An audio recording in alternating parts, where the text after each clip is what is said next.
کیا لگا کرونا سے جان چھوٹ رہی ہے؟ تو آپ غلط تھے، کیونکہ کرونا کی دوسری لہر آنا شروع ہو گئی ہے۔ چینی دارالحکومت بیجنگ میں کرونا کے کیسز پھر سے سامنے آ گئے ہیں۔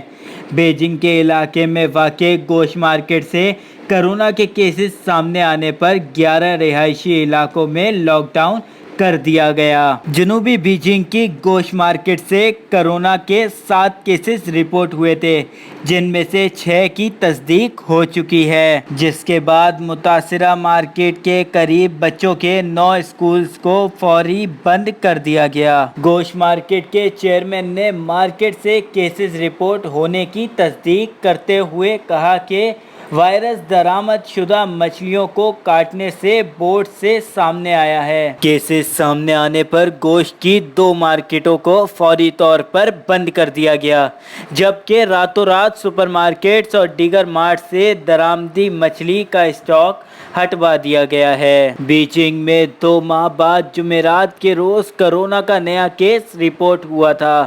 متاثرہ شخص کی شہر سے باہر کوئی ٹریول ہسٹری نہیں ہے، جبکہ متاثرہ شخص میں وائرس کی تصدیق کے اگلے روز ہی 2 اور لوگوں میں وائرس کی تصدیق ہو گئی تھی۔ چین میں ہفتے کے روز تک وائرس کے 11 کیسز رپورٹ ہو چکے ہیں، جن میں سے 6 کیسز دارالحکومت بیجنگ کے مقامی ہیں۔ واضح رہے کہ عالمگیر وبا کرونا وائرس کا آغاز گزشتہ برس دسمبر میں چین کے شہر ووہان سے ہوا تھا، جس کے پھیلنے کی اب تک کوئی حتمی وجہ سامنے نہیں آ سکی ہے۔ تاہم اس بات کا شبہ ظاہر کیا جاتا ہے کہ یہ وائرس ووہان میں واقع گوشت مارکیٹ سے پھیلا، جہاں چمگادڑوں، سانپ اور چوہوں کا گوشت بھی فروخت کیا جاتا ہے۔ دوسری جانب بھارت میں کرونا ہوا بے قابو۔ ممبئی میں کیسز کی تعداد ووہان سے بھی زیادہ بڑھ گئی۔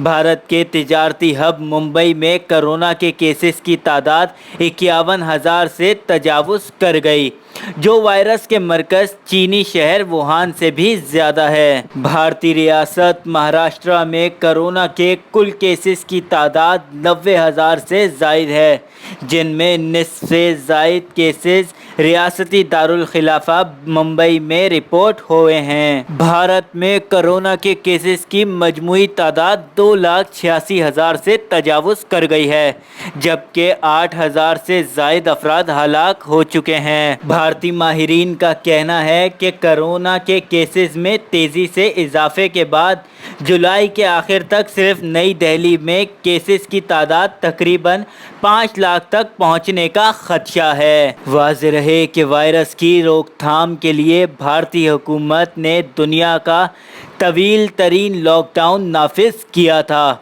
جس میں اب بتدریج نرمی کر دی گئی ہے، اور 8 جولائی سے شاپنگ مالز، عبادت گاہیں، مارکیٹیں، ٹرانسپورٹ اور دفاتر کھولنے کی اجازت دے دی گئی تھی، جس کے بعد معاملات زندگی آہستہ آہستہ اپنی جگہ پر آتا نظر آ رہا ہے۔